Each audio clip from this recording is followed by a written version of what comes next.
All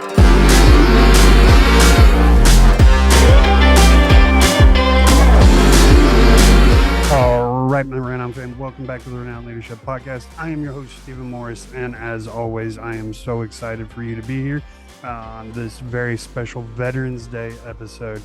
First thing I want to say is from the bottom of my heart to all my veteran brothers and sisters out there, thank you so much for your sacrifice, for your service. If you're a family member of a fallen, a Gold Star family member, thank you. And my heart is with you always. Think about you guys every day, and I'm thankful for the sacrifices your family member made every single day. With all that being said, today we have a very, very special guest with us in more ways than one. He's a Marine, so Marines are special people. Anyway, I digress. No, he's an awesome dude. We have a great conversation, and his company is doing some pretty amazing things as well. So I don't want to drag this out anymore. So here we go.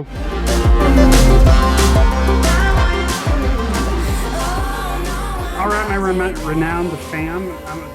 Two words, and I already can't talk. It's so annoying. I know you guys get tired of it because I am incredibly tired of it. Anyway. Welcome back to the Renowned Leadership, my Renowned fam. I'm so glad to be here, and thank you so much for joining me on this special Veterans Day podcast episode. And in grand fashion, of course, on a fantastic day, I have a fantastic guest. He's very special. He's a very special veteran, and I mean in more ways than one. He's a Marine. So I made him put down the crowns for this episode. I'm kidding. What's going on, Hughes? Welcome to the podcast, my brother. Doing pretty good, Stephen. How are you doing, man? Man, I'm good. And I'm sorry for the Marine jokes. I try to get them out early. We're used to it. We're used to it. Not a problem. I know. We got jokes too. We have jokes too. Don't worry. Except my jokes are clean. Can't trust you jarheads. Exactly. Yeah. So, like I said, a special Veterans Day episode, which means today is obviously Veterans Day. And so, first and foremost, I know I can speak for Hughes and myself when I say to all the veterans out there, just thank you so much for your service, your dedication to our country, and to the families that paid the ultimate sacrifice. Thank you for that sacrifice. And I promise you, it will never, ever go unforgotten.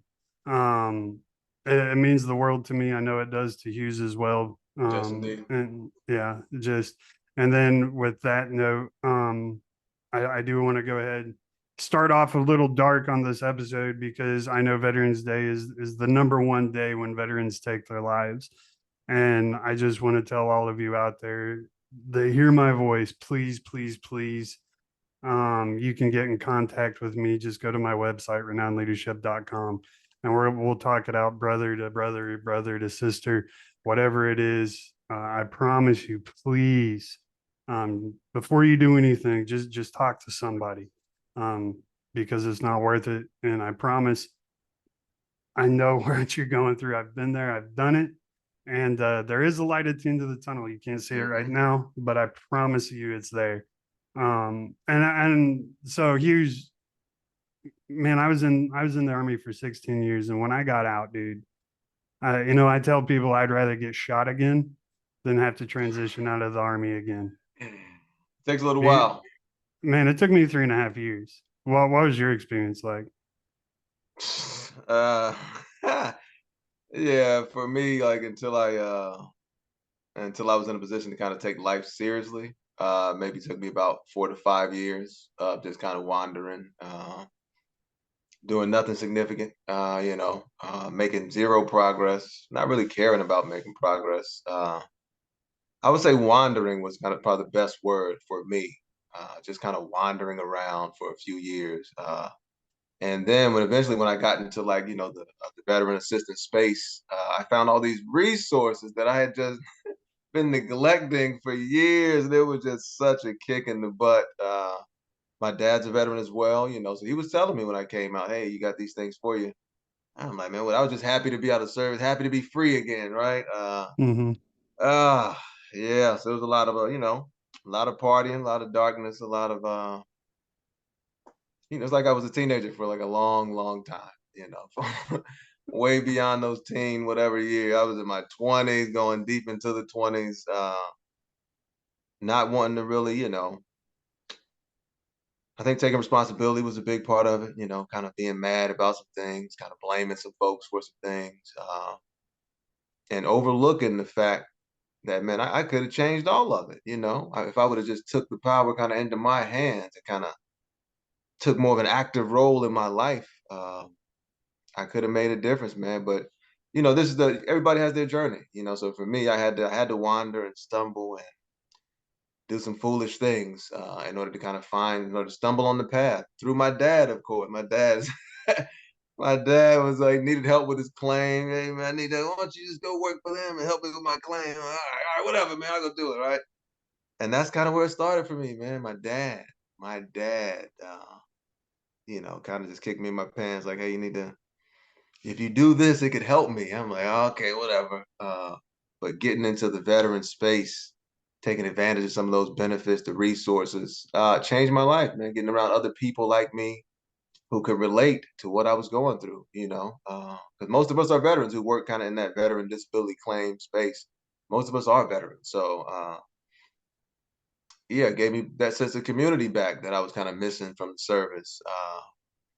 Didn't know how much I benefited from having a structure, right? Like in the service, Yeah, I had such structure so I could operate, what felt like kind of freely, but still within the structure, right? All of us there having a blast, working hard, right? Learning a lot of stuff, but it was the structure, a framework they provided for me, right? So when I got out, it took me a few years to realize how much I need a framework, like I need a structure. I need, clear benchmarks. I need things to aim for, being an E2 or E1 and E2 and E3, like trying to aim for these things. Like I need that stuff. But I didn't know it. It took me a few years of like us, just wandering around. And then yeah, I got lucky enough to where my dad kind of pushed me in a direction. I got in there, started feeling good about it. And then it's like, man, I want to take this seriously. And that's when I bumped into the words of Zig Ziglar. And that kind of helped me out in terms of that helped me out. Yeah, this is ridiculous. But that helped me out in terms of kind of being serious about, man, I got a lot of opportunity in my life, right? Like if I would have just take things seriously, I could really have an impact. But yeah, that was for me. So that wandering, I could definitely relate to it. It was tough for me, mainly because I didn't seek help immediately. I right. didn't. I wanted to do it myself. Hey, I can figure this out. And I didn't seek help immediately, man, to kind of plug in to some of these things that they had. I mean, they have so much stuff kind of set up for us that could help us. And I was unaware of it. I mean, I didn't file a claim for like maybe 10, 12 years after I separated, So it was just, yeah, a lot of stuff that I wasn't taking advantage of, didn't know about, maybe wasn't in the right headspace to even learn about it. So, but yeah, that was my journey. I got lucky. My dad pushed me back on the path. I got around more veterans, and man, that changed my life, man, for me. So, yeah, for me, I'm just very thankful, that I got back into the space. That's and that is so true that we need the community, right? We whether you get it through the VA or through Mission 21 or the Till Valhalla Project, wherever you Hmm. find that veteran community space, we desperately need that community, Hmm. which is also same for me. I got involved with the Till Valhalla Project and Mission 21, and that's really what started helping me through the whole process.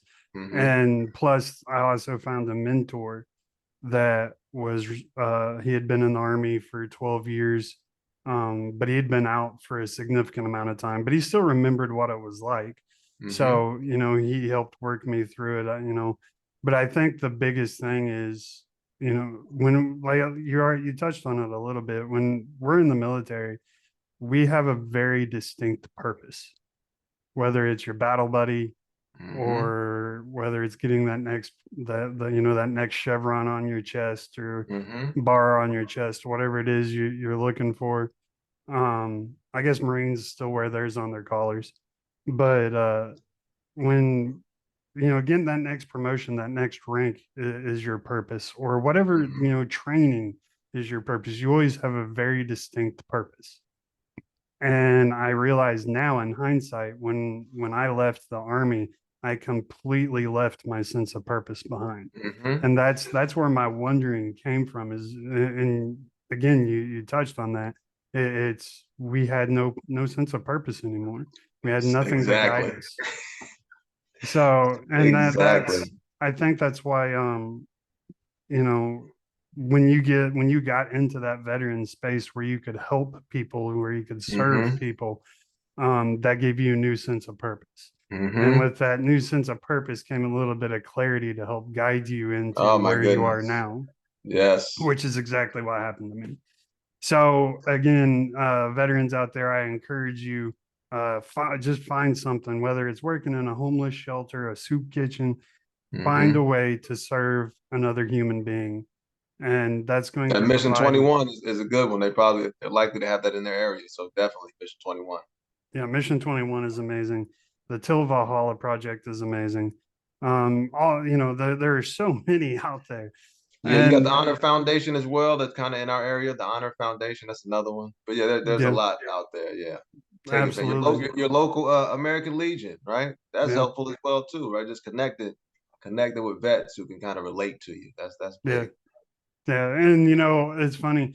I don't really I don't go to bars anymore, but I do enjoy going to the VFW every once in a while and just hearing the old vet stories to just Yeah. to remind myself of how sucky I didn't have it. You Yeah, listen to it was some pretty of good these. when we came through. Oh, Yeah, bro, yeah, it was pretty good. Yeah. bro. Listening to some of the Korean or Vietnam vets talk about how it was in their days, and I'm Oh like, my goodness. I Yeah. don't, I couldn't have done that. So No yeah, we way. had it so good. No way. I mean, when I was in the Marine Corps, it was 2000. I got out in yeah, I got out in maybe 2000. I got in 2001. In 2001, the West Coast Marines had like stress cards. They were saying like, the drill instructor is stressing you out too much. He just raised the stress card. I was like, what? But that kind of let me know that, a change was taking place in our society to where folks are, looking at these things a little closer and saying, no, you can't do that. I was so surprised, but I didn't realize what it was at that time. But that was like the signal of, yeah, a shift. Things, Hmm. they wouldn't allow things to be as difficult and as tough and as aggressive as they were, back in those days. So yeah, it's a difference, Do without a you doubt. think do you think that's a detriment to our military? That's a good question. Uh, it definitely can be. Yeah, because you want guys to be able to react with confidence in intense situations, right? Like that's kind of Hmm. what this thing can boil down to. An intense situation, we need you to still have confidence and still be able to move forward, all right, with no hesitation. So in that regard, yeah, there can be a negative. There can be a negative aspect to it, when you're talking these high pressure situations, without a doubt. But in But yeah, the other regard, where we've already talked about just how insanely hard it is to readapt to society, mm-hmm, going from that environment. So, I mean, I can only imagine it eases that burden a little bit on the mm-hmm, back end. But I mean, there has to be a happy medium somewhere to where yeah, you're still making hard individuals that can fight a war, mm-hmm. but at the same time, we don't just get hit with a wrecking ball the second we separate. Yeah, that's the key. Like you said, that balance, man, because it could ease that transition coming back into civilian life. Yeah, but if they're needed in those high situations, right, that could put us at a disadvantage. So definitely, I think we definitely need to look at both aspects of it. But more so that making sure they're prepared aspect, to be honest, in my opinion. Right. Because I doubt Within, Russia gets stress cards. yeah, right. Definitely not happening. Definitely not. And discipline and tough training is a good thing. Like I'm not on that side of, oh, that's bad. No, man, life is hard, unfortunately, right? Like that's the reality of it. So I look Hmm. at it like that's what we're preparing people for. Life is difficult. I mean, if you can't take a little bit of toughness, then life could be a bit of a struggle for you. So I think it is good to, nothing wrong with some tough, in my opinion. I'm a Marine, so of course I'm thinking this way. But nothing wrong with a little tough love, Yeah, sure. Yeah, because Nothing the army wrong. doesn't do any tough training at all. No, Yeah, just the you guys a Marines. little, you guys a little kinder. I understand. Yeah, yeah, sure. Hey, all my buddies are army too, so we go at it all day. So what are you working on now? You Uh, got this new workforce Trinity thing going on. yes, Tell us yes. about that.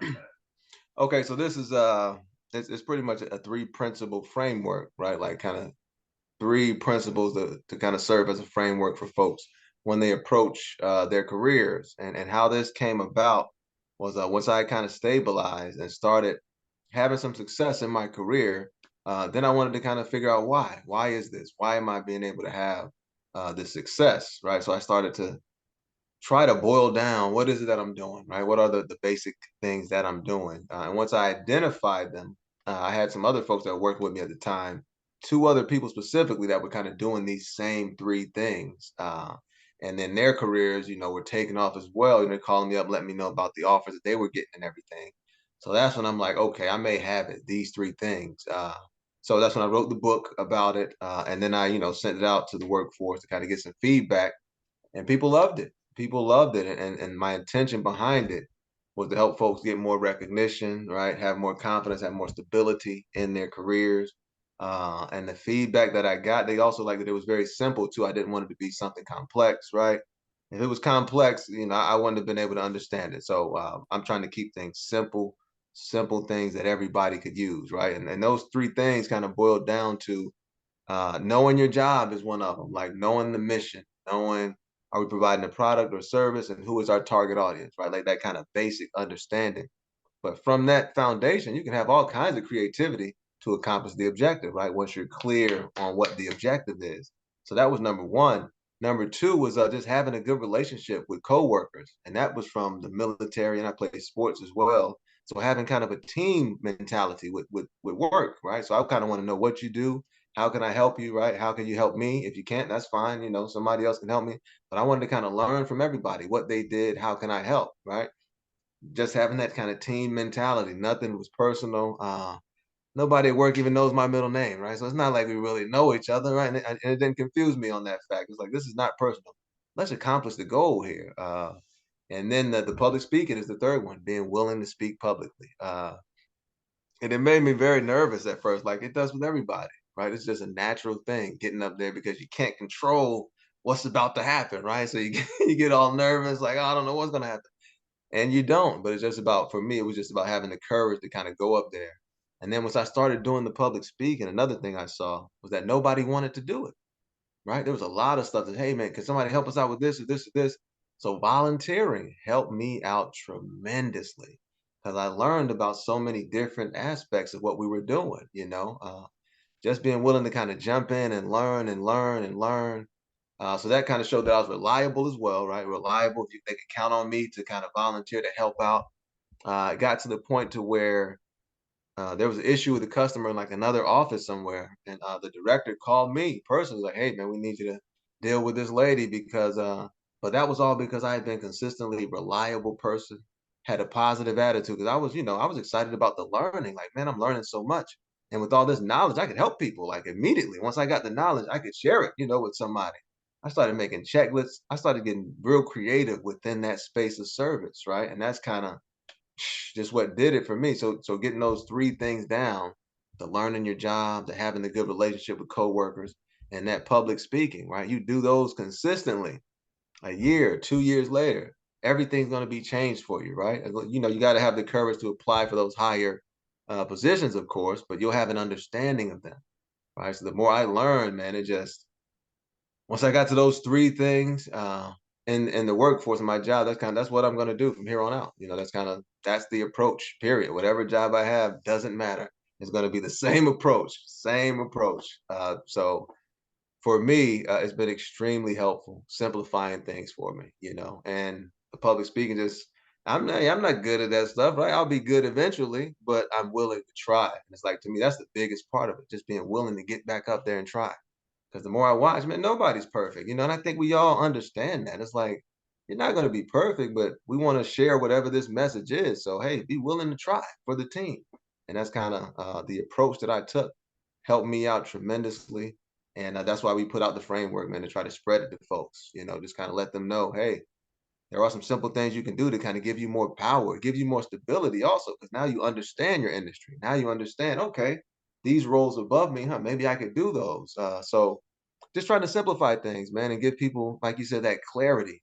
Clarity was such a big thing for me. So for the rest of my life, I'll probably be trying to make products that can give other people clarity. That's what it's about, man. Because it's just a valuable thing, like you said, just so valuable to have that clarity. Right. And this whole premise really, the way you explained it to me is that first, the first thing is that you understood or realized that every um industry is based on a multi-billion dollar industry, Yes, which means yes. there is more than plenty enough room for you.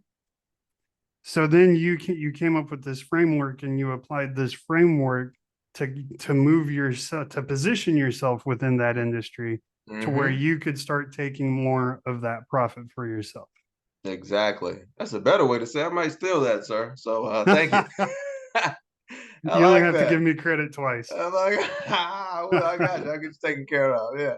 That's very nice. But yeah, exactly though. Exactly. It's like, yeah, like you said it. We're in this billion, trillion dollar industries, right? And just kind of reminding ourselves, like, man, this is an incredible opportunity if we take it seriously. So that's, yeah, that's exactly what it's about. Just kind of trying to open our eyes to the opportunity that's here for all of us. I mean, we've heard the stories of the person who starts on the fries at McDonald's 2 years later, they own the McDonald's, right? It's like, it's possible wherever you are. McDonald's is making billion, trillions of dollars, I would assume, right? They're worldwide. They're making cajillions of dollars. So it's like, even if you're at McDonald's, I mean, the opportunity is there. That's what we're trying to remind people, and people around you may not understand it. That's fine, right? That is Yeah. fine. Let's just focus on, hey, if you get on that mission, man, there's a lot of folks more than willing to help you. I mean, you'd be surprised once you take your job seriously, start volunteering, how many people are willing to help you. So yeah, that's really the message we're trying to push. Yes, indeed. That opportunity is there and we can take advantage of it. Yeah, and you're absolutely right. There's a grocery store chain down south, um, where I worked for after I left the military, and they the president of the company started out as a bagger when he was 16 years old, right? And Yes. now he's the president of the Yes. entire company. So I mean, Yes. you're absolutely right. When you keep your eye on like, look, Mm. and that grocery store chain is a multi-billion dollar corporation, right? Wow. So I mean, it's one of the Yes. largest grocery store chains in the world, Yes. and it's a multi-billion dollar corporation. And of course, the corporation has other things than just the grocery store, but Mhm. yeah, he started as a bagger or a cashier, whatever it was, started at the Yeah. front of the store at 16 years old. And there he is, 40, 45. I don't know how old he was at the time, Mhm. making however much the president Oh makes. my I have goodness. no clue. And it's like, man, when you think of that, yeah, you may be flipping burgers at McDonald's, but it's all about how you apply yourself to your Yes. work. And taking it And seriously. Yeah.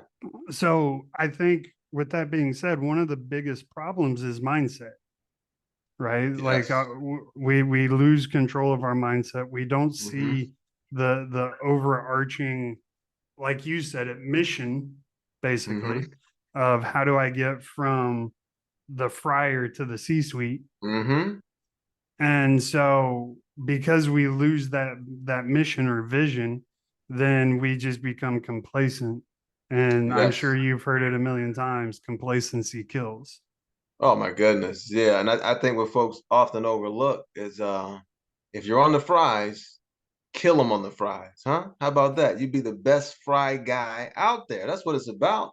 Wherever you are, kill it, right? Like, don't just do a good job, do a great job, right? Like, get that understanding of this is what I'm doing, and everything we do is a performance, right? It's a performance of us, right? Of our personal performance. So it's like, man, take pride in that stuff. And like you said, we try to say it's the majors and minors. People are spending major time focusing on minor things, right? But the major thing at your work is that mission, is the target audience. How are we serving these people? If you're seeing trends, right, with customers, hey, take the initiative. Hey, I'm seeing this trend. Maybe we should try this. I mean, if you start really showing folks that you're interested in your job, especially because of the way things are right now, I would say what 80% of folks don't want to be there. So that's opportunity, right? It's all in how you look at it. That is opportunity. If you take your stuff seriously, I mean, sky's the limit. But it is definitely focusing on the majors instead of the minors. It's like we tell the story of the four executives, right? They brought in a consultant to help them get more work-life balance. Consultant takes a jar, puts four stones in the jar, right? Closes the jar, puts it on the table, says, "Is the jar full?" The consultants, they say, "Yeah, the jar's full." So the consultant opens up the jar, pulls out a bag of pebbles, pours it into the jar with the big stones in it, right? Closes it back up, sets it back down, asks the executives, "Now is it full?" So now the executives are confused. They don't want to answer, right? They don't want to be wrong. So okay, opens it up again, takes out a bag of sand, puts it in that same jar with the stones and the pebbles. Sand goes in there, close it back up. Now is it full? So one of the executives says, "No, you can put water in it." Right now they're catching on. So exactly, takes the top off, puts the water in there now, right? Closes it back up. And he says, "What's the point of this exercise?" And the executives, of course, say, "I get it. I think what you're trying to say is, regardless of how much we have going on, right? If we position it right, we can fit everything we need to do into the jar, right?" Is what the consultant was trying to say. The consultant says, "No, that's not the point." Right? That is not the point, right? The point is, with the stones, if we don't put the big stones in first, we're not able to get them in there at all, right? If we put the pebbles and the sand and the water first, the big stones are not going to even be able to fit in there. And we're talking the same thing for life. If we focus so much on the minor things that don't really matter, we're not going to have time to focus on the major things that do matter. And we see, a lot of that's happening, right? And those major things, once again, with your occupation, it's the mission. That's a major thing. It's the target audience. Who are we trying to serve? Is it a product? Is it a service? Is it both? Right? That's the major thing about your job. But we find, folks are focused on things other than that. When if you focus on that, that's the key to everything, right? The more you serve, the more they will compensate you. Right? That's kind of how it goes. So yeah, we try to get people to focus on the major things, the important things. And we understand the minor things are there, no problem. But let's not get overwhelmed by them. And let's be able to distinguish between minors and majors. So yeah, that's a big focus of for us trying to help people to kind of clarify the majors and the minors about work. Yeah, the one I love that little story. I never get tired of hearing it. It's a great story. But I have a story of my own, kind of what you were talking about before that, hmm of, always serve the best you can, no matter what. hmm hmm And I was an E4, right, getting ready to go to the promotion board. And we did this mass casualty exercise. Okay. And all the senior leadership in the platoon got killed. There were a couple Oh, NCOs, then a whole bunch of Joes. okay. And again, this is just a training exercise. Anyway, everyone was just kind of standing around with, twiddling their thumbs. And, I just started barking orders. It didn't matter, if it was NCO, private, hmm didn't matter. I just started like, hey, we got to do this. And I didn't even think about it. I was just reacting to the situation. hmm One of the graders for the exercise, who I didn't know, um, was filling in for one of the first sergeants on an upcoming promotion board. He was very impressed and complimented me on after the training exercise on my initiative and willingness to take charge. Yeah. And he was on my promotion board a few months later. Wow. Yeah. And so going when I got in front of them at the promotion board, he complimented to the sergeant major and the other first sergeants about my performance. And that was probably the easiest promotion board in history. All right, everybody, I just want to interrupt the podcast really, really quick and take a minute to tell you all about the brand new Renown coaching system. This is a system I've personally designed and put a lot of thought and effort and love into. It's an amazing system. Let me tell you real quick why it's an amazing system, because you get real time analytics. You get to see exactly where you were when you started, where you currently are, and how close you are to achieving that ultimate goal that you set at the very beginning. You get analytics for everything. More importantly, the accountability with this system is the best you'll find anyplace else in the world. I get to see everything that's going on and make sure that you are staying accountable to the goals you set. It's truly powerful. You guys just got to see it for yourself. Go to renownleadership.com, go to the top right hand corner, click book a call. You'll get to come talk to me personally, and I will personally give you a tour of this system. It is truly amazing. It's one of a kind, and it's truly, truly powerful. I'm so excited. I can't wait to show y'all.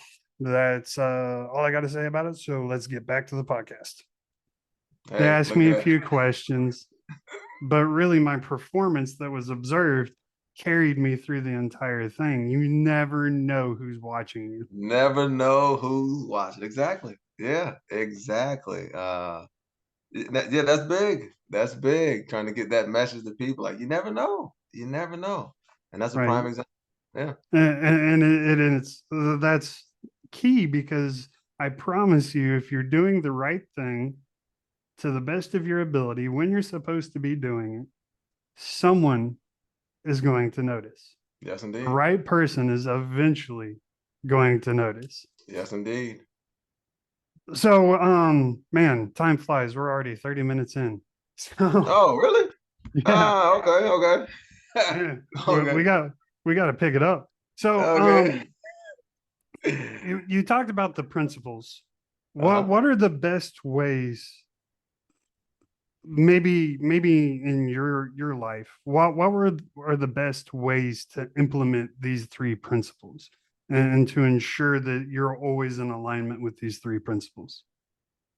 I would say, so for number one, whatever your job is, I would say, start online with it. Just kind of getting that mission statement out. And from the mission statement, just try to figure out what's the product or the service that we provide based on what you know about the job daily, right? What you've been going through with the job, and then try to figure out who is our target audience, right? Once you get those three things, you want to write those down. You want to have that mission somewhere where you can see it. You want to have that target audience somewhere you can see it. And then you want to have whether you provide a product or service somewhere that you can see it, right? Once you get that, you can start looking up trends for that target audience. How are they being reached, right? This is just to kind of get you in the habit of getting ideas that you can take to your occupation, right? Another thing, those weekly newsletters, things like that they send out about your job, try to read them, right? That's not, try to read them. That's another big thing. Like there's always little nuggets in there, right? Always little nuggets. There's a story of the guy who, the owner, who kind of put like little secret bonuses and things like that in his weekly newsletter because he knew most employees wouldn't read it. So at least give it a, we don't have, you don't have to go word for word, understood. But you do want to take an interest in your occupation, right? And that's kind of what it's all about. Getting that view so you can kind of get that macro view, right? Where you are now, you may be looking at it just from your role. Once you understand the mission, the target audience, as well as whether it's a product or service, now you can kind of start to get that macro view, of your occupation. So it would start with getting that mission statement, and then just kind of thinking to yourself, what is the product, service, or both that we provide? Who is the target audience? How is this audience being reached currently? Right? Because things change, the mediums change. I mean, TV is shifting, right? It's all just ad space now for the most part, right? Promoting whatever live event is coming up. So how people are reaching their consumer is changing, right? Daily. So That's an area of opportunity right now, specifically. Also, once you can identify the target audience, now you may be able to bring in some ideas of, innovational ways to kind of serve that audience or reach that audience. But it comes down to first establishing those three things. What's the mission? Are we providing product or service or both? And who is our target audience, right? Getting clear on those three things. And once you get clear on that, what you'll start to see is, when you're in the meetings now, you start to understand a little bit more. You start to listen a little bit more, right? Like, oh, okay, what do they? Okay, I see. And then you start to maybe have your own opinions, even, right? For our target audience, I don't know if that's the most effective way to reach them. But in order to get these things, it all starts with kind of you getting that basic understanding, right? The kind of foundational components to any job, which would be that mission, that product or service, and then your target audience, right? And with those three things, once again, those are kind of like the floor for you to be creative in, right? That you could be so creative within those platforms, and it will definitely lead you to progress. Because once again, your perspective will start to expand now. Now you don't just understand it from your role, you understand it from your supervisor's role, right? From their boss's role. I know for me with the framework, another thing let me know I was on to something. I got a performance review one time, and my supervisor pretty much told me that I was doing the frame. He didn't know the framework, but he's like, "Yeah, we really like that. You know your job well. You know your job well, right? You're helpful with everybody. Whenever we need you, you're willing to help out. And then we need you to give a presentation. You're doing that also. So yeah, we really appreciate all that." That's the Trinity, right? That's the Trinity right there. And he was telling me that he was seeing it.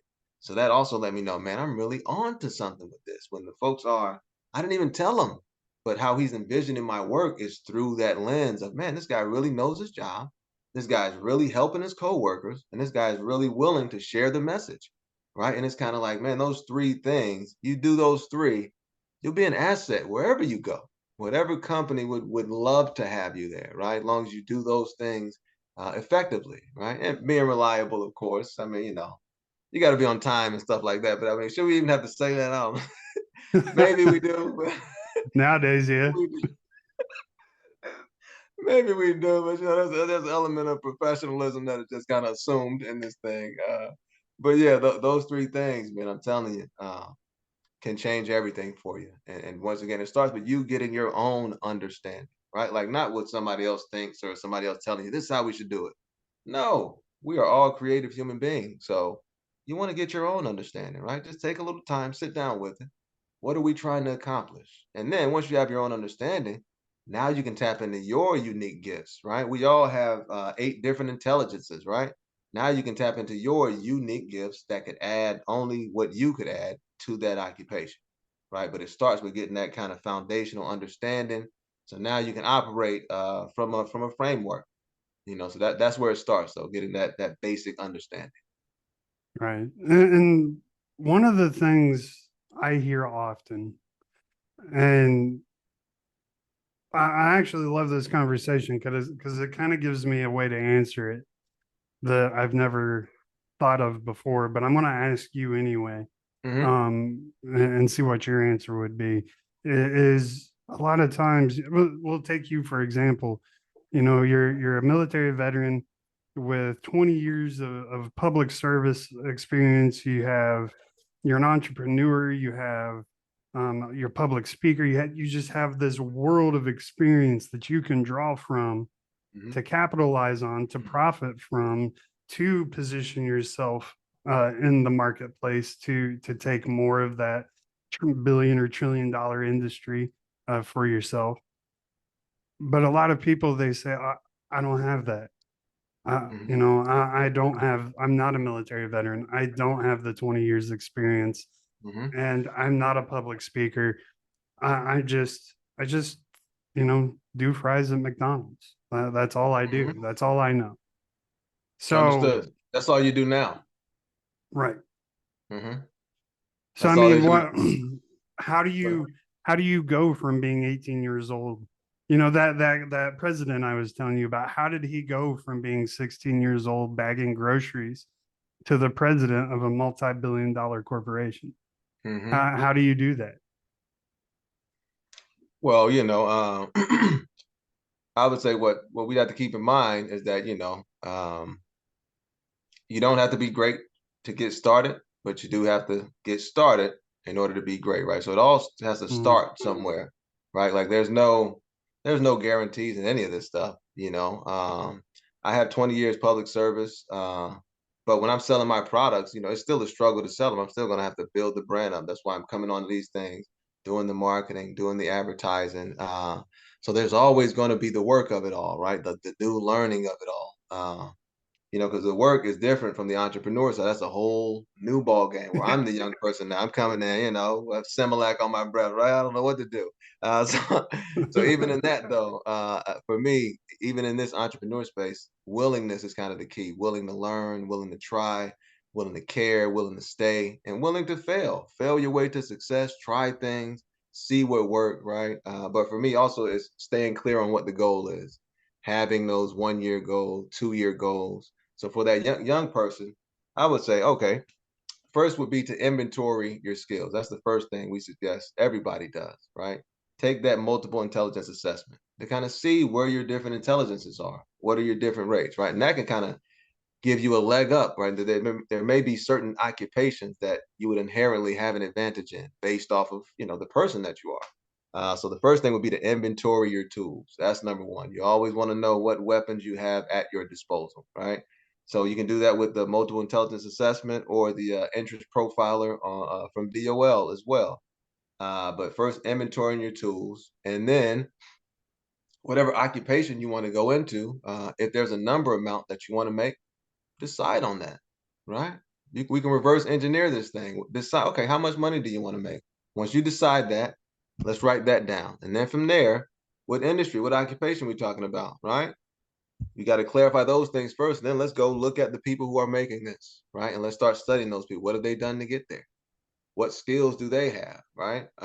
That put them in that position. What skills do they have that you don't have, right? Because the first step would be deciding on that destination, just like GPS, and then planning your route out, right? Because everybody got there somehow, right? And there's hundreds of people in whatever role it is that you're shooting for. There's hundreds of people you can identify, and let's start. Okay, what could be a path for me to get to that place, right? So it all kind of starts with deciding, right? How much money do you want to make? Not a lot, no vague, and you know you can't be vague. We got to be specific. If it's 100,000, okay, let's write that down. Boom. Now, what occupation or what industry are you leaning toward? Right. So with the people who are coming into this thing, it's largely going, and you'll see this for the rest of your life. It'll largely be about having the courage to decide. This is what I want. Right. Once you decide on that destination, now we can get walking on the path. Right. But I got to let you know up front, there are no guarantees, right? We don't rig anything, right? We just it's things kind of, you know, things just kind of happen in life, right? And when you go on your path, life is like the seasons. So the winter will come, there will be disruptions. As soon as you get on the path and think, oh man, I'm ready to hit it now, trouble is coming, right? So it's like we got to be aware of these things as well, just kind of the life of it all, right? Like the winter is coming, the spring is going to come, summer is going to come, fall is going to come, right? So we want to be prepared for these things as well. So when you get on that path and the discouragements, the distractions, when they start to come, you don't get confused and think, oh, maybe this isn't the path for me. No, that could be the sign that it is the path for you. You know, you have to stay steadfast through those things, through those difficulties, right? Once again, that's why we try to give the frameworks to kind of serve as anchors, right? When the storm starts kicking up, you got to have some anchors to hold on to, right? That's why we try to give that framework because it is going to be a bumpy ride. You know, we don't lie about that. We try to be straightforward with people about that. Going from wherever you are to higher levels is going to be a bumpy ride, right? That's why most people get discouraged and may not want to do it. So we let people know that up front. It's going to be bumpy, but so we have to be clear on where we want to get to, right? Once you're clear on that destination, once again, just like GPS, if you want to go to Disney, you better put Disney in there. Don't put Orlando, right? Because you're going to go somewhere else. So we want to put Disney, Florida specifically. That's why it's about, you know, specifically having the courage to decide up front. And then keeping in mind, this stuff, it's a buddy, it's not a burden, right? It's like if you decide on something specifically and then you're on the way there, you decide, I want to go somewhere else, do that, right? We're not trying to lock you in or handcuff you to anything. It's just about deciding on your spots, right? Because what we found is that is very helpful in terms of progress, right? That's just the reality of deciding on a destination, extremely helpful in terms of progress, right? They say, Another little story about picking your spot, right? They put you in a room and they say, go to the other side of the room in a straight line, right? Go to the other side of the room in a straight line. The person starts walking in a straight line. If you bring out a chair and put it in front of the person, they'll normally stop and not know where to go. You tell that same person, go to that corner on the other side of the room, and you put the chair in front of them. They know where they're going, so they'll just walk around the chair and go to the corner, right? It's just about having that specific destination, right? That's key. Being clear with yourself, most importantly, on what it is you're shooting for. If it's 100, if it's 200, if it's three, whatever the case, hey, there's people out here making all kinds of money. So everything is possible, right? People are making all kinds of ridiculous money. So it is possible, but it starts with you deciding, right? And then studying, being willing to study. Okay, how these folks get here? What's going to be my path to get here? And what you'll find, if you're willing to ask, a lot of people are willing to help, right? Not everybody, and don't get discouraged if you bump into the wrong person. That's normal, right? That's just part of life. But keep asking, ask, and ye shall receive. So we want you to just get focused on deciding what it is you want, and then going for it, right? That's what it's really about. Even as a young person, you can call your shot right now. It's okay. If you want to make X amount of dollars, call that shot right now. And then start looking for folks who make it and study how they get there. What's going to be my route to get there, right? That's kind of what we encourage folks to do. Become a good researcher. That's big. Being able to seek and find information. That is big. Being self-reliant in terms of identifying and finding the information that you're looking for, right? We try to always, stress to develop that skill of seeking and finding. That'll change everything for you. But yeah, for the young person, decide. Step one, decide. What do you want? How much do you want to make? Right. That's Man, step one.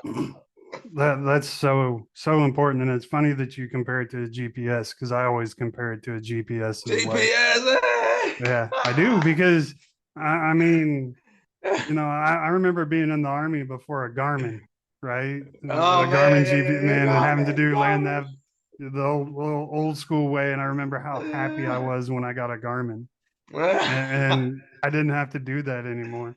Oh GPS man. is a lifesaver, bro. And so my Yes. goals, I keep a goal journal with, 5 to 10 year goals that are Mm-hmm. broken down into smaller year goals that are broken down even smaller into month goals. And those month goals fill my weekly to-do list.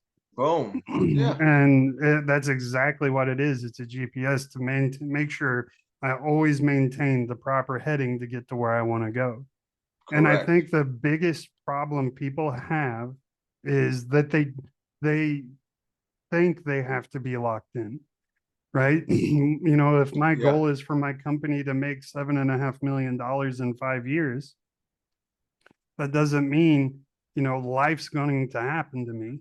There could be another pandemic Mm-hmm. or, some other tragedy, happen to me or my family, or maybe I just get burnt out and I end up not wanting my business and I sell it Yep. before like it's okay to change Yes, indeed. course to your goal. Just because it's your course doesn't mean you have to be locked in that course.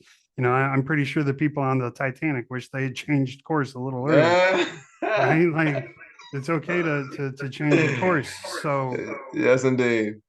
I mean, just don't get locked in. It's okay to not be Yeah. locked in. Just have an idea. Mm-hmm. GPS is reprogrammable. You can program There you Disney go. Yeah. and then halfway there be like, I want to hang out in the Smoky Mountains for a while. Boom. Why And not? Right? just change. Yeah, absolutely, man. So where does this fit in for businesses then? Can businesses utilize the Trinity to help their employees?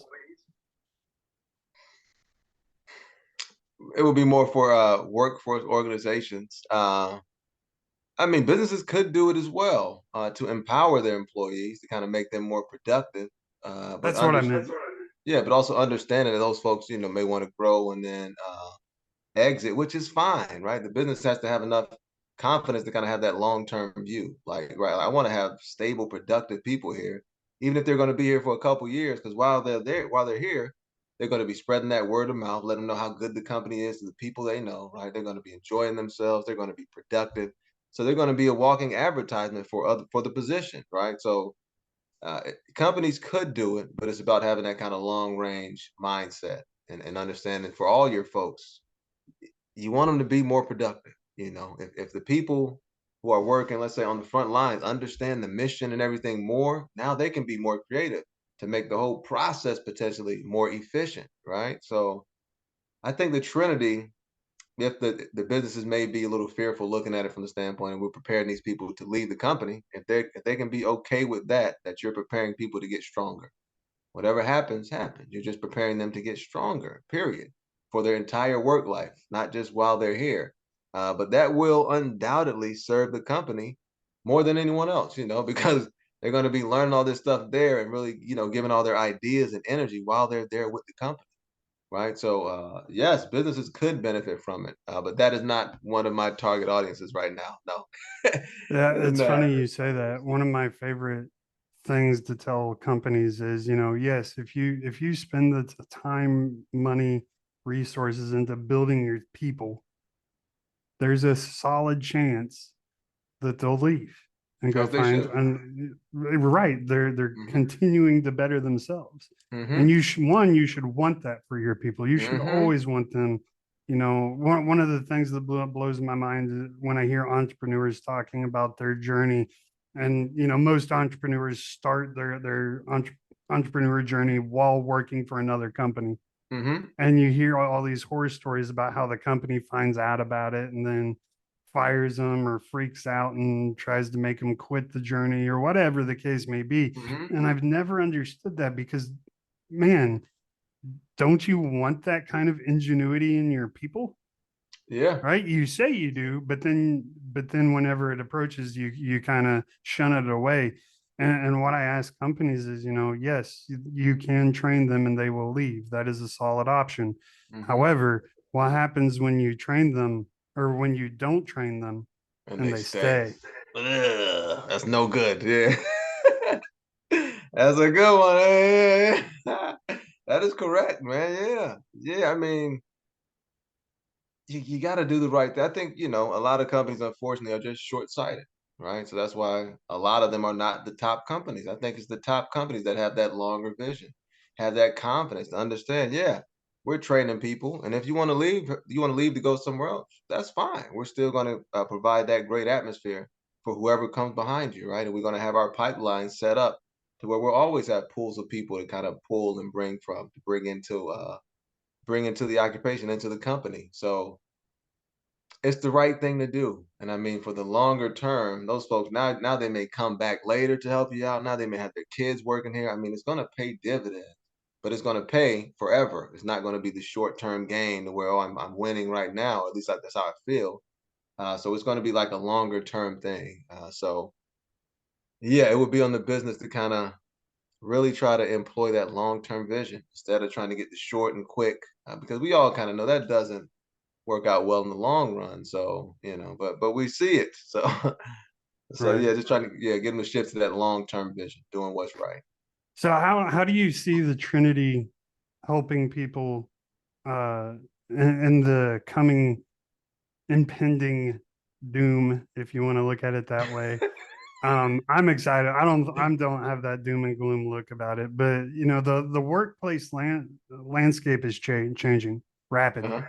Uh-huh. COVID taught us that we don't have to go sit in an office for 40 hours plus a week. We can Correct. do a lot of this stuff from home, and a lot of Hmm. employees are forcing the employers to allow them at least some time at working from home. So Hmm. does the Trinity change in this new landscape that's taking place, or does it all stay pretty much the same as far as all the how you're applying yourself?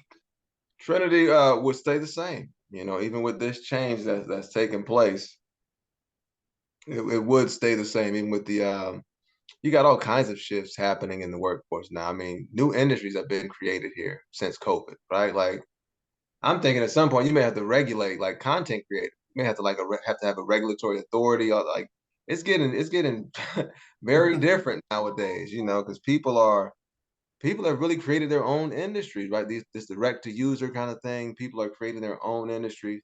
everything's shifting. They got us, folks are not in the office as much anymore, but now your restaurants and things like that are starting to suffer. So now they're trying to bring folks back into the office. So there's all these kind of shifts taking place. But yeah, the Trinity, once again, it will be the anchors for you, right? Because that doesn't change. The mission, the target audience, right? How we're reaching them, that may change because of shifts, right? So that gives you another advantage if you're aware of the target audience and how we're reaching them now based on some of these shifts, right? I've heard of businesses like having like memberships for remote workers to go to like coffee shops and things like that and have an office at the coffee shop type of thing. So with the shifts that's taking place, people are creating more and more businesses out of this stuff, right? So people are Right. continuing to be creative and create more and more and more things. But at the foundation of all of it is service. They're trying to serve people, right? Since more workers are remote, now how do we serve the remote worker? Right? So even with that shift, if the audience changes or the characteristics of that audience change, the focus is still the same, right? Okay, now that they're remote, that means they may not be at home. They can go and travel places. So now, at your Starbucks or your Panera Bread, it makes sense to have like a membership thing for a remote worker. When they come in, they're there. They'll get a coffee or something like that. It's just about being creative, but it's all still based on that service, right? Serving whoever that target audience is, providing that product or that service or both. So the framework, once again, it would be the same. It's still that anchor, regardless of the situation. Yeah. Yeah, absolutely. And I love how much you focus on creativity. Because I hear all the time, like, dude, I'm not creative. I don't have a creative bone in Oh, my it's a body. heartbreaker. So I've It's heard that like, too. bro, nah. You see, you may not be an artist, but there are many forms of creativity other Come than on just now. art. Yes, So I indeed. mean, you may be creative in a sense of, I would have never thought of having a subscription, platform in a Starbucks for remote workers to go work. That is Yeah, freaking brilliant. yeah, That's and yeah. creative as hell. Like, Bro, I was in Nigeria and the guy told me about it. He's like, "Hey, man, I'm coming up with this idea." I'm like, "That is a great idea. Man, you need to do that immediately, right?" yeah, Because then it all came down to like, okay, this is the change. How do we continue to serve? But yeah, that's where it all starts, man. The creativity. And people right, say they're not creative. Oh, that breaks my heart every time I hear it. Normally just means, they've gotten some bad messages in life. That's right, all. They've been around some folks giving them bad messages, and maybe they're scared to be creative or whatever.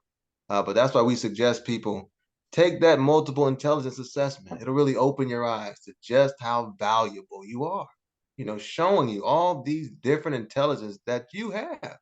It's not somebody else's stuff. This is you, right? So we really try to stress that to people. Once you begin to explore yourself, who you are, come on now, you're way more powerful than you're giving yourself credit for.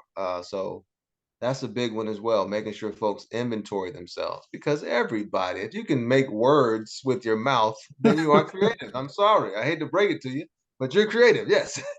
It's just like, I don't know, but I think it's just the bad messages, man, to get people kind of, yeah.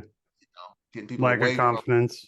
Yeah, Yeah, yeah. It's like in life, we're all buoys kind of dropped into the ocean, and we start close to our buoy, but as life goes on, we get further and further away from who we really are. And I think right, a lot of folks just kind of lost far away from who they really are, and we're trying to bring them back. Like, man, you're incredible. Like the, right. the incredible person you thought you were when you were a child. That's true. The world has tried to beat it out of you, but that shit is still true. It's still true to this day, right? So we try to just remind people of who they are. That's a big part of what we do. I love it. I love it. And you're right on the money. Every single person has creativity in them. It's Yes. just finding your zone of genius, if you will, where you Hmm. operate the best and most efficiently within yourself, and coming at it from that perspective. So, Hmm. you look at Tom Brady, or no, even better, Patrick Mahomes, one of the most creative athletes I've ever Oh my seen. goodness. Yeah. Like, Yeah. perfected the underhand throw in a professional football game. Like, Yes. come on, bro, seriously? Yeah. That creativity. But The I mean, and it creativity, worked. man. It crushed. Yeah, it worked. Yeah, yeah. So I mean, no one saw it coming. So I mean, yeah, like that creativity is key, man. So, but hey, we're coming up on time, Hughes. So go ahead real quick Ah, and okay. tell us how we can get a hold of you if we want you to come speak for us, or if we want to learn more about the Trinity and how to do all of that. Yes, you can reach out to me through Instagram at Carter Hughes 35. You can reach out to me on YouTube at Carter Hughes 35, CarterHughes 35. Uh, Facebook, I think is just my regular name, Hughes.McLean. That's my real name, regular name. On Facebook, I believe that's the one on there. And then you can go to the website as well, www.carterhughesknowledgeinstitute.com. We have the quote of the day on there, challenge of the day. Those things change every day. Just give you something to think about, right? We try to get people go to the site within the first 20 minutes of waking up, just to give your mind some positive fuel, right, for what's about to happen. But you can reach out to me on there as well through the feedback page. And then on there on the front page, we have the American Workforce Trinity on there that you could purchase. I have the power to change things. We have who's in the driver's seat is on there as well. And then we're starting to offer courses also. Like we're taking the teachings from the books and putting them into like a course where you have quizzes, knowledge assessments, you get a certificate at the end, things like that. But this is all like kind of life confidence building, clarity providing courses, just kind of on some life things for you, like personal things. You can just listen to this, write your stuff down so you can get centered and kind of have a plan to where you want to go, right? That's what we want to help people do, to kind of get clear on who they are and where they want to go in life. So we have all the tools on there as well. We have what's called the power statement that you can download on there. We have the goals tracker, just a spreadsheet with, personal goals, professional goals, social goals, silly things you want to do over the next 5 years, right? We try to put a bunch of things on there for 1 year, 3 year, 5 years out. If you're filing a claim as a veteran, we have a disability claims checklist on there. This is what I used to give to veterans when I was filing claims, right? That's a good tool to help them so they can kind of know, okay, do I have the in-service event? Do I have the current diagnosis? Do I have the nexus between the two? So helping them out with that. And then an occupation breakdown form as well that you can use. Okay, this is my job. What's the mission? Is it a product, service, or both? Who's the target audience, right? Just spreadsheet to kind of help you see all this stuff in one place. So now you can kind of get more creative about it. So yeah, a few different free products, tools on there, and then the books as well that you could purchase. Yeah, but Man, awesome. www.carterhughesknowledgeinstitute.com. Yeah. I love it, man. And of course, everybody, as always, I'll have all his links on the website, show notes. Um, what's the other one on YouTube? It's not show notes. Uh, It's uh, comment. yeah. What is it? No, The I more, the don't. more, the No, it's more not. stuff section, description A section. description. There you go. The There we go. description. All right. Y'all know what I'm talking about. Hey, I we'll get complain it. about this all the time, Hughes. Like, I wish they would just streamline it all so you only have to remember one thing That instead of a million, because would be it is a nice. Yeah. mouthful. But anyway, I'm gonna have all those links to Hughes below. Make sure you go and give him tons and tons of love, likes, follows, comments, all of that stuff. Buy his books, download his free checklists and spreadsheets, and really, like we talked about it today, it's on you. If you want to succeed, it's on you. The life is not going to give it to you. The world is not going to give it to you. If you want to make that $1 million, you got to go get it. And this is definitely one of the tools you need in your toolbox to go get it.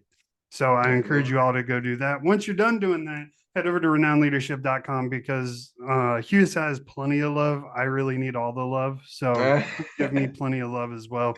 Make sure you Yes, click on indeed. book a call and you can come meet with me in person, not in person, but virtual, but live, and just chat with me and see how I can help you. And so, Hughes, before I let you go, my brother, all my guests get to share the final word of wisdom. And so, my final question on every episode is, what advice do you have for people to lead their lives like champions?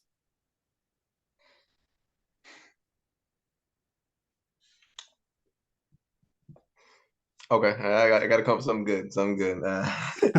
Okay, I would say I would say the only magic in life is believing in yourself. Once you can make that happen, you can make anything happen.